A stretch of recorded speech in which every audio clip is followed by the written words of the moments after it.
নির্বাচন হবে হবে এবং হবে। সাখাওয়াত সাহেব উপদেষ্টা, সাবেক আর্মি অফিসার বা জেনারেল না কোন লেভেলে ছিলেন জানি না, গতকালকে কঠিন বক্তব্য দিয়েছেন। অপরদিকে ডক্টর মোহাম্মদ ইউনূস বক্তব্য দিচ্ছেন কোনোভাবেই ফেব্রুয়ারির পরে মানে 15 তারিখের পরে নির্বাচন বিলম্বিত হবে না। অপরদিকে এই নির্বাচনকে ঘিরে এনসিপির নেতা হাসনাত আব্দুল্লাহ, অবশ্য এদের বক্তব্য এখন অনেকটা মানুষ আগ্রহ হারিয়ে ফেলেছে। আমার কাছে মনে হচ্ছে ডাকসু নির্বাচনের পর থেকে সাদিক কায়েম কখন কি বলে এটার প্রতি মানুষের যে কনসেন্ট্রেশন বা মিডিয়া যেভাবে এটাকে কভার করতেছে, তুলনামূলক হাসনাত, সার্জিস আরো যারা আছে, যে মাহফুজ লন্ডনে গিয়া ডিমের এই যে তার উপরে হামলা হলো, এগুলো ওইভাবে গণমাধ্যমে কিন্তু এখন আর জায়গা করতেছে না। সামহাও শিবির তাদের যে রাজনৈতিক কৌশল, জাকসুতেও তাদের যে ভূমিদোষ বিজয়, এগুলোর মাধ্যমে সারা দেশের মানুষের কনসেন্ট্রেশনে পৌঁছে গেছে। রাজনৈতিক দল হিসাবে এনসিপি যে শেষ পেশ নিবন্ধন পায় কিনা আমার তো এটাও সন্দেহ লাগে। যাই হোক, আলোচনা আমাদের অন্য জায়গায়। এখন এই যে ফোকাসে থাকা শিবির হঠাৎ করে রাজনীতির মন্থর গতি অনেকটা কচ্ছপ গতি থেকে খরগোশ গতিতে তাদের যে ইউটার্নটা আসলো, এবং তাদের যে একটা প্রধান দাবি নির্বাচন নিয়ে, খেয়াল আছে তো পিআর পদ্ধতি। সত্যি সত্যি যদি পিআর পদ্ধতিতে জামাত এই দাবিটা সরকার থেকে আদায় করতে পারে, নির্বাচনের হিসাব নিকাশ বদলে যাবে। আবারও বলি, নির্বাচনের হিসাব নিকাশ বদলে যাবে। কেন বদলাবে? কারণ পিআর পদ্ধতিতে প্রত্যেকটা ভোটের ভ্যালু আছে। আমরা এখন যে গতানুগতিক ধারার পদ্ধতিতে ভোট করছি, এখানে সবগুলা ভোটের মূল্য নাই। যেমন আমি আরেকটা উদাহরণ দিছিলাম, একটা এলাকায় ধরেন আওয়ামী লীগ, বিএনপি, জামাত আছে, 3 জন প্রার্থী আছে, মোট ভোটার সংখ্যা 100। তো যিনি বিএনপির তিনি পাইলেন 50টা, এই 50টা ভোটই এখানে কাউন্ট হলো, এগুলোর ভ্যালু তৈরি হলো, তিনি এমপি হয়ে গেলেন। কিন্তু বিপরীতে ধরেন জামাত পাইল 20টা, আওয়ামী লীগ পাইল 30টা, অথবা জামাত এই মুহূর্তে পাইল 30টা, আওয়ামী লীগ পাইল 20টা। এই 20টা 30টা ভোটের কোনো ভ্যালু নাই। কিন্তু পিআর পদ্ধতি হইলে এই সবগুলা ভোট সারা বাংলাদেশ থেকে একটা থলিতে গিয়ে জমা হবে, যেখান থেকে সংসদের আসন ভাগাভাগি হবে। তো এই পদ্ধতিটা কারা চাইছেন? যারা সারা দেশে হয়তো তেমন ভাবে প্রভাব বিস্তার করতে পারবেন না, কিন্তু সার্বিকভাবে সবগুলো ভোট যদি একটা জায়গায় চলে আসে, বেটার রেজাল্ট ডিজার্ভ করেন, লাইক ইসলামী আন্দোলন, হেফাজতে ইসলাম, চরমোনাই পীর, তারপর হচ্ছে প্রধান স্টেক হোল্ডার জামাত। জামাতের যে পিআর পদ্ধতি, এখন জামাতের জন্য দুঃসংবাদ হচ্ছে এই নির্বাচন কমিশনে পিআর নিয়ে আসলে কোন রকম আলোচনা বা ইন্টারেস্ট নেই।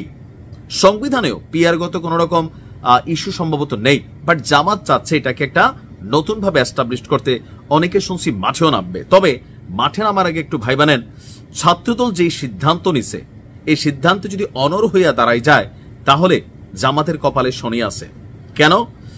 জুলাই অভ্যুত্থানের শুরুটা যেখান থেকে টোটালি সিস্টেমটাই পরিবর্তন হয়ে গেল, সেটা হচ্ছে রংপুরের আবু সাইদের জীবনদানের বিষয়টি। একটা বুলেট, একটা দৃশ্য, একটা মৃত্যু পুরো বাংলাদেশকে এরকম কাঁপাই দিছিল, তাই না?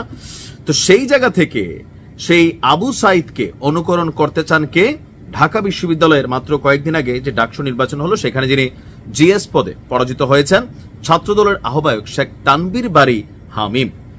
গতকালকে ফেসবুক পোস্টে তিনি এক বক্তব্য দিয়েছেন, যেটা থেকে জামাতের কনসেন্ট্রেশন কতটুকু জানি না, তবে হামিম যা বলছে বাস্তবে তা করলে পরিস্থিতি খারাপে যাবে, রাজপথে অসংখ্য লাশ টাশ পড়ে যাবে।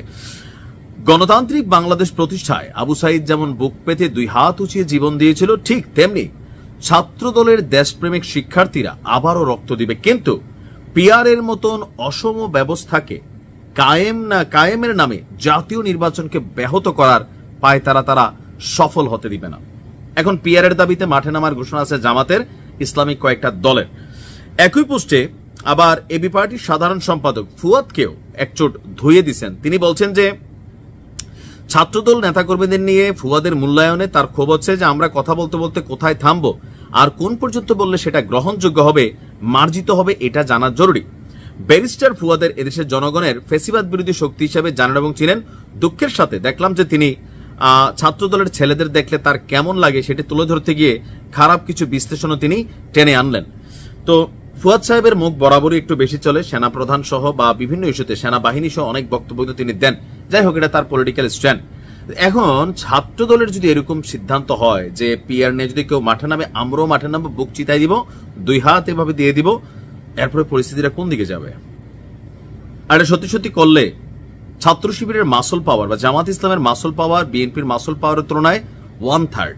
তো এই 1/3 মাসল পাওয়ার নিয়ে যে বিএনপি কে প্রতিহত করা, এই লেভেলের যদি সিদ্ধান্ত যায়, আসলেই সম্ভবপর হবে না। এখন নির্বাচনের আগে টান টান উত্তেজনা, সবারই প্রত্যেকেরই চাওয়া পাওয়া নিজস্ব দাবি দেওয়া আছে, বাট প্রশ্ন হচ্ছে শেষ পর্যন্ত নির্বাচনের আগে আসলে আবার কোনো অশান্ত পরিস্থিতি তৈরি হয় কিনা। দেখা যাক কি হয়। বিএনপি বা ছাত্রদল তাদের জায়গায় কতটুকু অনড় থাকে, আর জামাতও কতটুকু অনড় থাকে, বা বাকি যারা কানেক্টেড টিম আছেন এই গ্রুপে। ভালো থাকুন।